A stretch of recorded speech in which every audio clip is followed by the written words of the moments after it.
Shalom alaihim, ibu bapak, saudari-saudara, anak-anakku yang terkasih dalam Kristus Yesus. Bertemu kembali dengan konten pujian dari GPIB Jemaat Ebenezer Blitar. Carilah dahulu kerajaan Allah dan kebenarannya, maka semuanya akan ditambahkan kepadamu.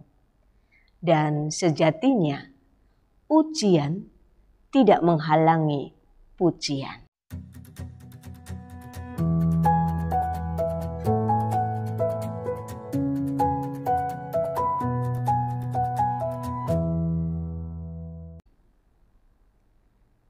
Ibu bapak, saudari-saudara dan anak-anakku yang terkasih, mari kita kembali menghayati firman Tuhan yang akan kita renungkan bersama saat ini.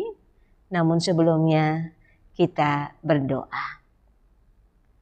Bapa yang rahmani, kami bersyukur kepadamu karena hari ini masih diberikan kesempatan kepada kami untuk kami menikmati berkat-berkat Tuhan.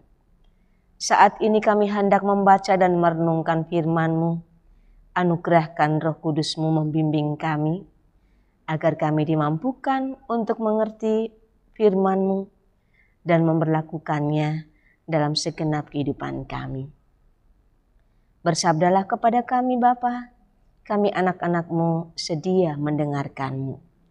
Di dalam nama Tuhan Yesus Juru Selamat, kami berdoa.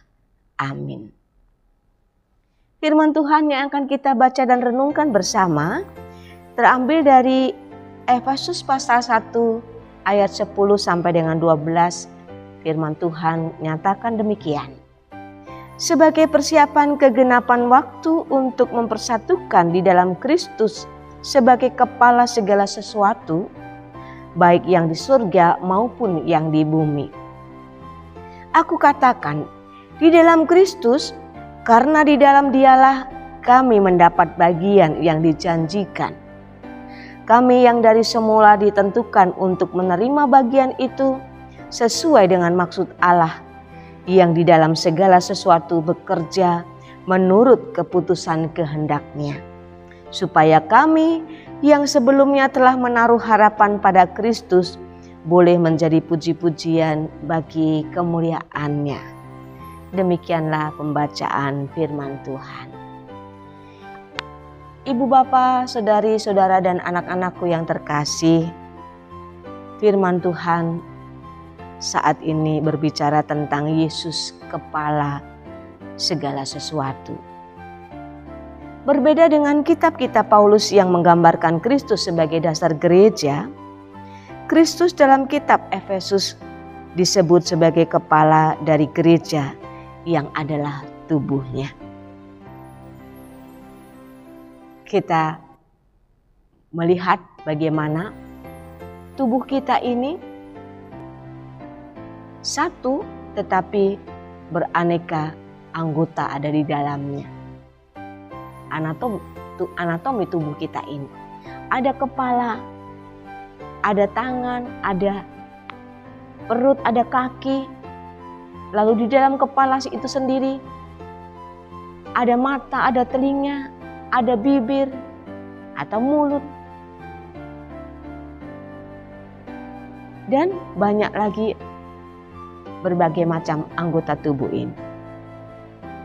Relasi anatomi tubuh ini menggambarkan kondisi jemaat yang hanya memiliki relasi dengan Yesus.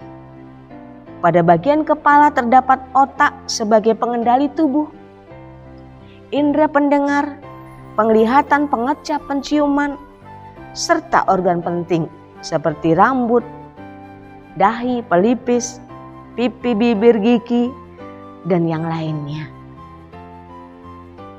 Betapa mulia kedudukan Yesus dalam kehidupan jemaatnya. Coba kita bayangkan, jika kita tidak mempunyai kepala. Pentingnya bagian kepala tidak meniadakan peran tubuh yang lainnya,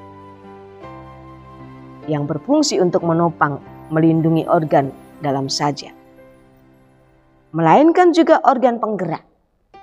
Apa yang terjadi jika kita tidak memiliki leher? Kita tidak punya pundak. Kita tidak punya dada, tidak punya perut, punggung, pinggul, tangan, kaki, dan organ lainnya. Coba bayangkan kalau hanya kepala saja.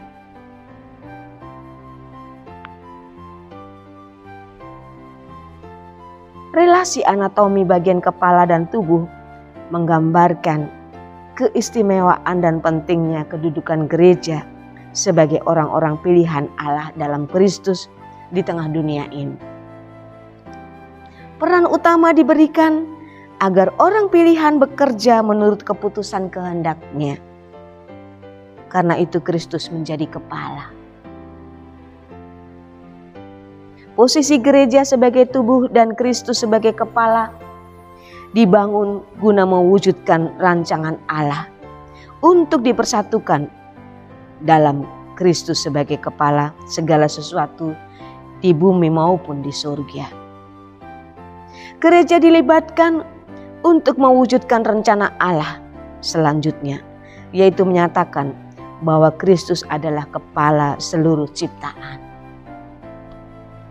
Gereja bukan gedungnya, tetapi ibu bapak, saudari-saudara dan anak-anakku serta saya, itulah gereja. Kita yang sudah dipilih oleh Allah di dalam Kristus Yesus, kita memiliki tugas sebagai tubuh Kristus dan Kristus sebagai kepalanya untuk nyatakan rencana Allah di tengah-tengah dunia ini. Ketika kepala yang di dalamnya ada otak yang mengendalikan seluruh anggota tubuh ini, dan ketika Yesus menjadi kepala gereja, maka segenap tubuh ini, segenap anggota tubuh ini harus mengikuti apa yang kepala inginkan. Harus mengikuti apa yang kepala kehendaki. Contohnya seperti ketika kita lapar, perut kita merasakan lapar.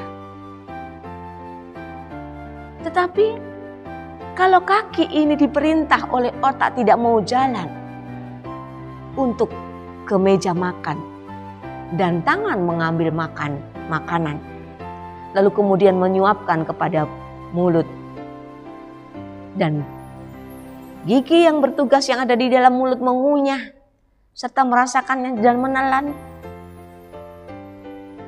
tidak akan mungkin perut merasakan kenyang.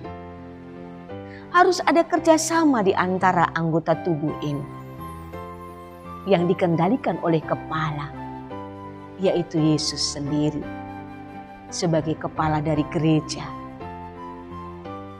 Masing-masing kita memiliki fungsi yang berbeda, tetapi dengan dikendalikan oleh Roh Kudus di dalam Kristus Yesus, maka anggota tubuh ini saling bersinergi untuk menggapai satu tujuan yang ditentukan oleh kepala itu sendiri, yaitu Yesus Kristus. Ibu bapak, saudari-saudara dan anak-anakku yang terkasih, sekali lagi saya katakan, gereja dilibatkan untuk mewujudkan rencana Allah, yaitu menyatakan bahwa Kristus adalah kepala seluruh ciptaan. Mari kita nyatakan itu. Kristuslah kepala segala sesuatu di muka bumi dan di surga. Dialah yang memerintah segala ciptaannya, termasuk kita manusia, yang adalah gerejanya, yang adalah anak-anaknya yang sudah diselamatkan, yang sudah dipilih untuk berkarya layan bagi kemuliaan namanya, nama Tuhan Yesus. Oleh sebab itu, melalui firman Tuhan saat ini, mari kita lanjutkan berkarya layan di tengah keluarga. bersama saudara seiman, juga saudara kita yang tidak seiman, dengan tetangga, bangsa dan negara termasuk alam lingkungan yang menciptakan atau yang menyatakan bahwa Kristus adalah kepala gereja, juga kepala atas ciptaan yang lain. Mari kita wujud nyatakan itu lewat gereja-gereja. Saya, ibu bapak, saudari-saudara dan anak-anakku mengerjakannya dalam segenap kehidupan kita. Dalam berkarya, ingatlah keinginan-keinginan diri, harapan-harapan hidup, dan ide kreatif serta cemerlang harus kita miliki. Namun demikian jangan lupa untuk menyelaraskannya dengan kehendak Kristus sebagai kepala gereja dan ciptaan lainnya.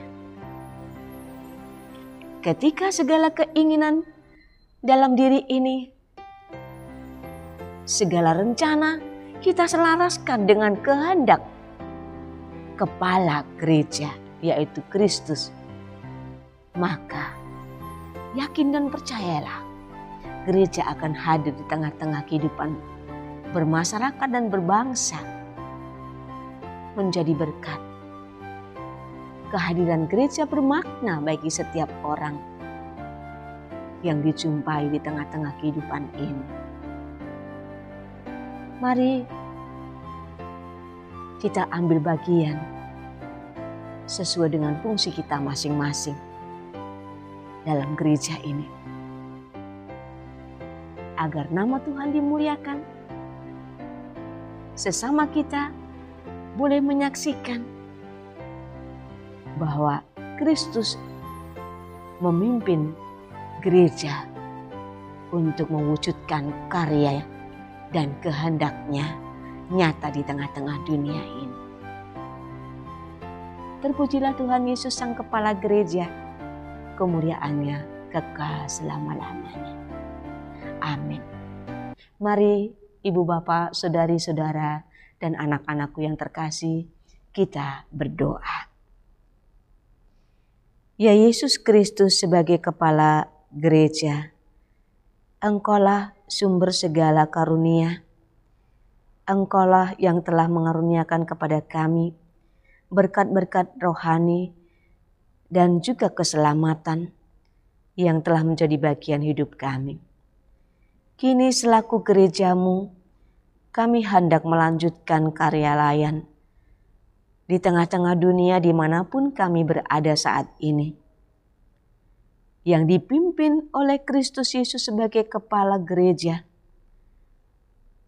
agar hidup dan kehidupan kami mewujudkan kehendak Bapa, mewujudkan kehendak Kristus sebagai kepala gereja dan juga kepala segala sesuatu di muka bumi ini dan juga di surga. Biarlah kehadiran kami benar-benar mewujudkan bahwa Tuhan Yesus hadir membimbing dan menyertai segenap kehidupan kami. Agar hidup kami bermakna, agar karya layan yang kami lakukan di tengah-tengah dunia ini berkenan di hadapan Tuhan. Karena apa yang kami rancangkan, apa yang kami pikirkan, apa yang kami katakan dan kami lakukan, kami selaraskan dengan kehendak Bapa sebagai kepala gereja. Terima kasih Tuhan Yesus. Kami menyerahkan segenap hidup dan kehidupan kami untuk Tuhan pimpin dan menjadi berkat bagi banyak orang dimanapun kami ada. Terpujilah namamu, kemuliaanmu kekal selama-lamanya.